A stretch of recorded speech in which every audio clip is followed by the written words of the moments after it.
A democracy is a political system in which the people periodically, by majority vote at the polls, select their rulers. The rulers then have absolute power to make whatever laws they please by majority vote among themselves. In a constitutional republic, the people also, by majority vote at the polls, select rulers, who make laws by majority vote among themselves. But the rulers cannot make any laws they please because the Constitution severely restricts their lawmaking power.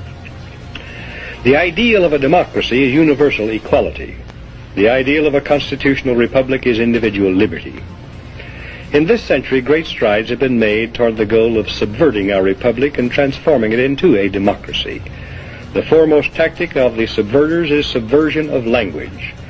By calling America a democracy until people thoughtlessly accept and use the term, totalitarians have obscured the real meaning of American principles of government. Writers of the Constitution were anxious to safeguard liberty against dictatorship, monarchy they called it. But their chief anxiety was to protect the country against democracy.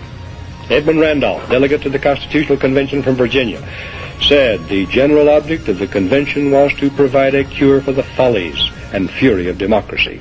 Elbridge Gerry and Roger Sherman, delegates from Massachusetts and Connecticut, urged the Constitutional Convention to create a system to eliminate the evils that flow from the excess of democracy.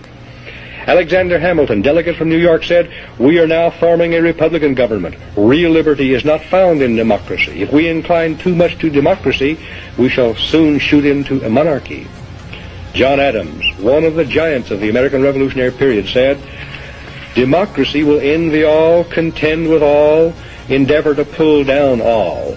And when by chance it happens to get the upper hand for a short time, democracy will be revengeful, bloody, and cruel."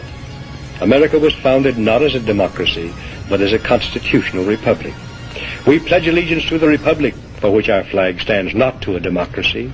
The Constitution requires a republican form of government for all states, but does not mention democracy, and neither does the Declaration of Independence or the Bill of Rights. Someone asked him what kind of government the convention had given America, and Franklin replied, "A republic, if you can keep it." Very old and very wise, Franklin saw through the mists of time to the day when Americans might trade their freedom in a constitutional republic for the promise of government guaranteed equality and security in a democracy.